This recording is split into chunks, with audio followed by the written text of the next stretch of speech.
Science Officer Valtheri had performed deep scans on thousands of vessels throughout her career with the Nexus hegemony. Warships, cargo haulers, exploration craft. She'd analyzed them all with methodical precision. But as her scanners swept over the solitary human vessel approaching their blockade, her four hearts nearly stopped beating. "Admiral Corax," she whispered, her voice trembling. "You need to see this. Now." The Admiral, a veteran of 17 conquest campaigns, barely looked up from his tactical display. "What is it, Science Officer?" "One human ship against our entire battle fleet.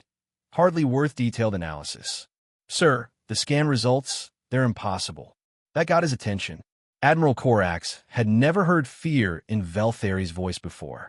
She was renowned throughout the fleet for her unshakable composure, even when analyzing enemy dreadnoughts. "Show me," he commanded.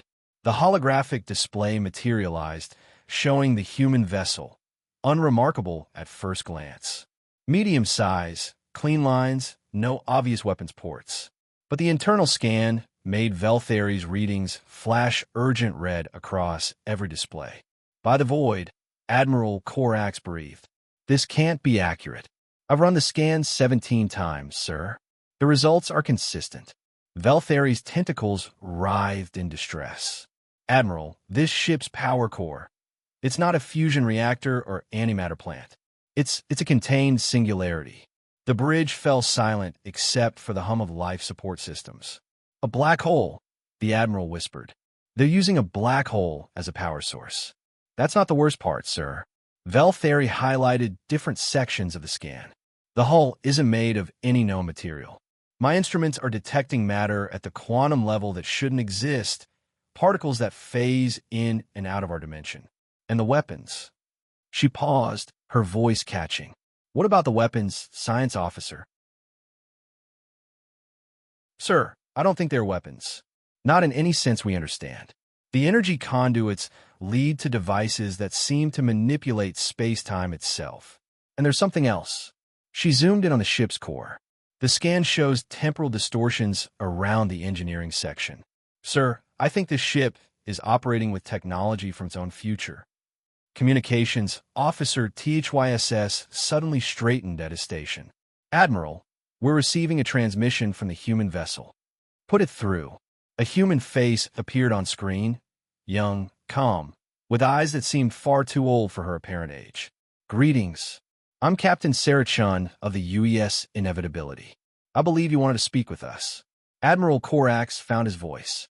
"Captain Chun, your ship? Our scans indicate technology that defies known physics." Captain Chun smiled sadly. "Admiral, 3 days from now, your fleet will attack our colony ship near Kepler 442b. 17,000 civilians will die in the opening salvo." She paused. "We've already seen how this ends." "Impossible. We haven't made any such plans." "You will. Your tactical computer will identify the colony ship as a threat due to its unusual energy signature. Your weapons officer will interpret our agricultural drones as attack craft." Chin's expression didn't change. "We tried to warn you through normal diplomatic channels, but paradox protocols prevented direct contact until now." Valtheri's scanners suddenly screamed warnings. "Admiral, I'm detecting massive temporal distortions throughout the system. Multiple ships, dozens of them. They're materializing from temporal folds." The display showed Earth's fleet arriving not through hyperspace, but through time itself. Each vessel bore the same impossible energy signatures, the same physics-defying technology. Captain Chun continued, her voice heavy with the weight of foreknowledge. "We gave up linear time to protect our people, Admiral. Every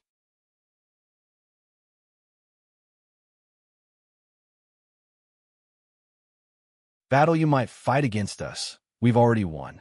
Every strategy you might devise, we've already countered. We exist in all possible timelines simultaneously." Admiral Corax stared at the growing fleet of temporal ships, each one representing a future where humanity had already achieved victory. "What do you want from us?" he asked quietly. "To change history," Chen replied. "Turn your fleet around. Let this timeline be the one where no one dies." Looking at the scan results, still displaying impossible technology, Admiral Corax gave the order to retreat, knowing he faced an enemy that had already defeated him in futures yet to come.